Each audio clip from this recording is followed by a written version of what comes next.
So the lawyers took over. The lawyers intervened, and then they purged documents. Every time there was reference to a word less hazardous or safer. Bem-vindo ao Watchmojo Brasil. E hoje nós vamos relembrar mentiras, retratações e promessas quebradas que mudaram o rumo da história da humanidade. By 1974, the Nixon White House was a bunker, where the president and what was left of his loyal staff were holed up and holding out against wave after wave of bad news. Número 10. Armas de destruição em massa. They simply got people to believe that there was a real threat out there when in fact there wasn't one. You get told things every day that don't happen.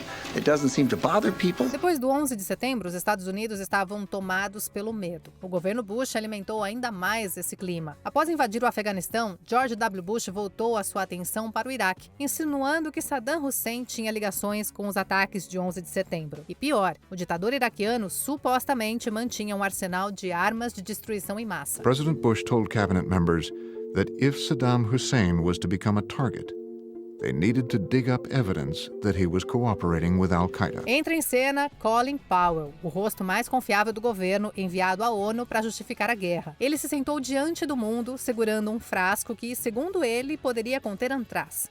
Powell repetiu alegações, hoje desacreditadas, da inteligência americana sobre laboratórios biológicos secretos e programas de armas químicas. Quando as tropas americanas invadiram o país, não encontraram nada além dos destroços de uma guerra fabricada. A mentira matou centenas de milhares de pessoas, destruiu a credibilidade dos Estados Unidos por décadas e assombrou Powell até a sua morte.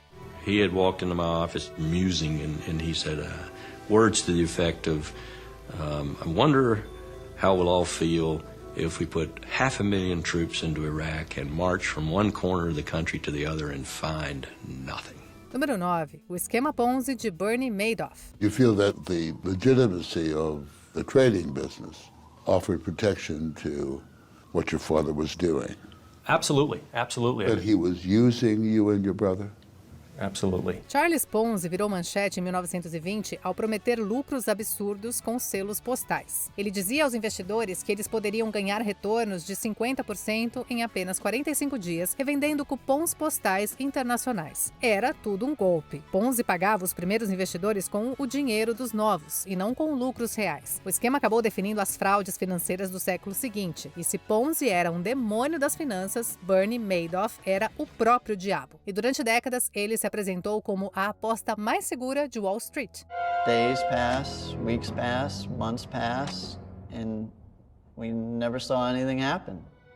Madoff just continued to report good numbers. Celebridades, instituições de caridade e aposentados entregavam as suas economias a ele, mas por trás da cortina havia apenas um castelo de cartas vazio. Não existiam negociações, não existiam lucros, era só uma ilusão de 64 bilhões de dólares. E quando a crise de 2008 estourou, tudo desmoronou. It's gross negligence.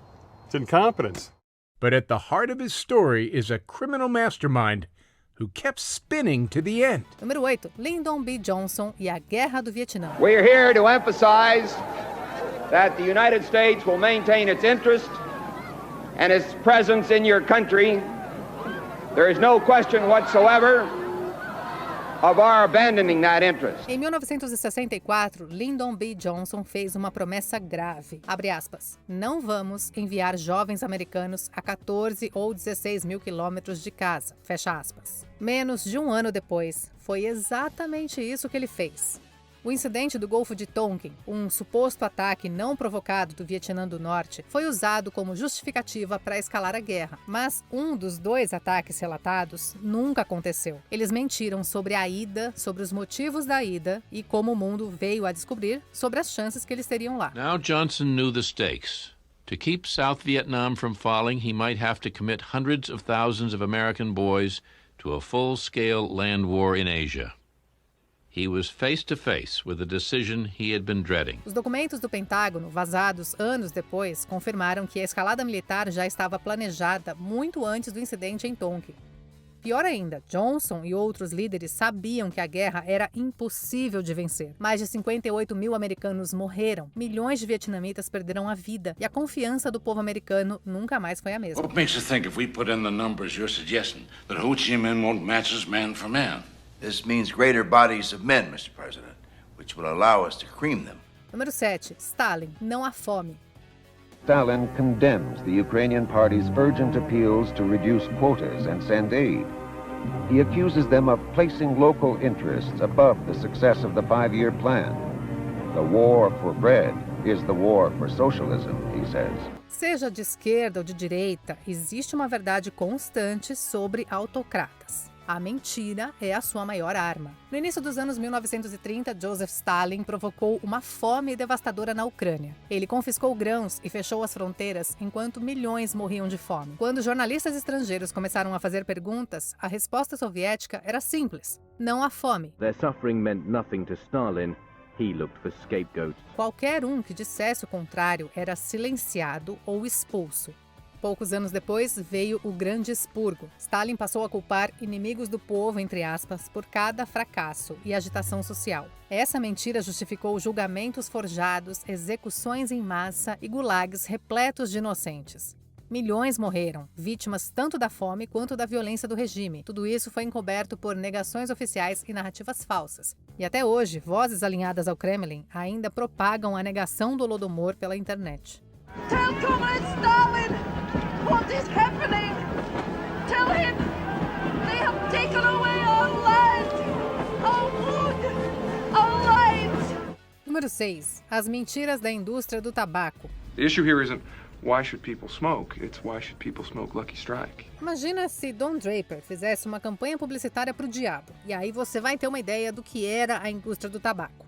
Eles vendiam glamour, vendiam liberdade, masculinidade, sabendo muito bem que o seu produto causava câncer. E mesmo depois do relatório do cirurgião-geral de 1964, que associava o tabagismo a doenças, os executivos da indústria do tabaco insistiram na mesma estratégia e por décadas juraram que a nicotina não causava dependência. Chamavam os filtros de mais seguros, entre aspas. Encobriram pesquisas internas, subornaram cientistas e exibiram anúncios com médicos segurando maços de Lucky Strike. There's no better way to launch a product than to be able to go on the airwaves.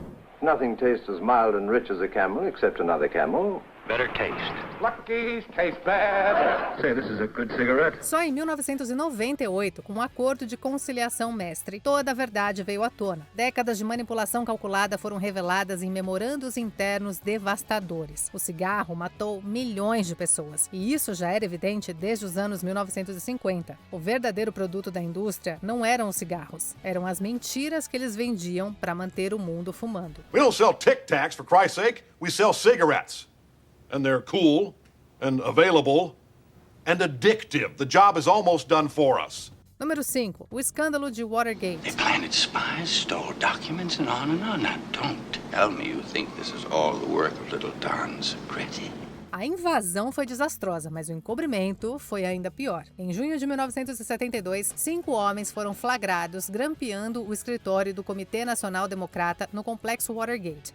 Como se descobriu, os invasores tinham ligações diretas com a campanha de reeleição do presidente Nixon. Publicamente, a Casa Branca negou tudo. Nos bastidores, Nixon e o seu círculo mais próximo estavam envolvidos em uma onda de crimes. The president had no choice, and one tape clearly showed that Richard Nixon ordered a cover-up of the Watergate investigation. Eles pagaram subornos, obstruíram a justiça e usaram agências federais contra os seus inimigos políticos. Funcionou por um tempo, até as fitas virem à tona. Gravações obtidas por intimação revelaram que Nixon sabia do encobrimento desde o começo. A verdade destruiu a sua presidência e, diante de um impeachment inevitável, Nixon renunciou em desgraça. E a confiança no governo jamais se recuperou completamente. It's clear in the conversation this is being done for political purposes, basically to save the skin of the White House, and the president says he approves it. Número 4. A doação de Constantino. Você sabia que uma das maiores jogadas de poder da história da Igreja Católica foi criada retroativamente? Pois é, durante a Idade Média, a Igreja alegava que o imperador Constantino havia concedido a ela o controle de Roma e de todo o Império Romano do Ocidente. A prova, entre aspas, era um documento do século IV chamado Doação de Constantino. Ele concedia ao Papa autoridade política e espiritual suprema. Só havia um problema: ele era falso. Criado no século VIII, o documento foi usado durante séculos para justificar a supremacia papal. A influência de Roma sobre reis e imperadores se sustentava numa falsificação. Só no século XV, o estudioso renascentista Lorenzo Valla desmascarou a fraude. Mas aí, o estrago já estava feito. Guerras foram travadas, coroas foram concedidas e o poder foi centralizado. Tudo graças a um pergaminho falso. Número 3. Os Protocolos dos Sábios de Sião.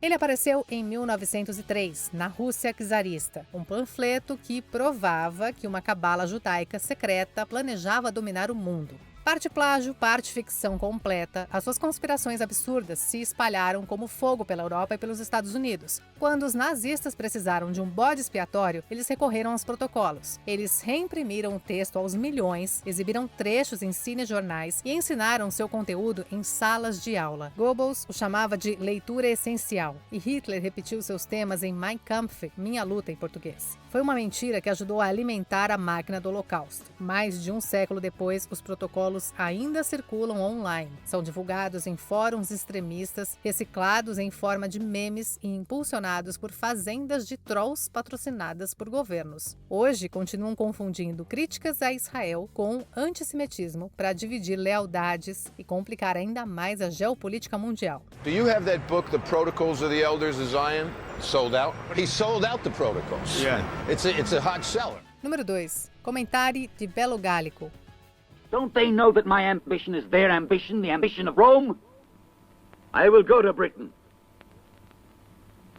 And Caesar shall have his legions all the same. Júlio César não apenas conquistou a Gália, ele usou a guerra para construir a sua própria lenda. Em Comentário de Belo Gálico, as suas memórias oficiais de guerra, César se retratou como um general heróico defendendo Roma de hordas bárbaras. Ele alegou ter matado mais de 1 milhão de gauleses e feito outro 1 milhão de escravos. Na verdade, essas alegações eram grandes exageros. Historiadores modernos estimam que esses números foram inflados várias vezes. As perdas romanas também foram muito maiores do que César admitiu. Os bárbaros, entre aspas, que ele esmagou, incluíam milhares de mulheres e crianças. Mas a sua propaganda funcionou. As memórias transformaram César em uma estrela em Roma e abriram seu caminho rumo à ditadura, criando talvez o primeiro e mais bem-sucedido exemplo de manipulação da informação em tempos de guerra.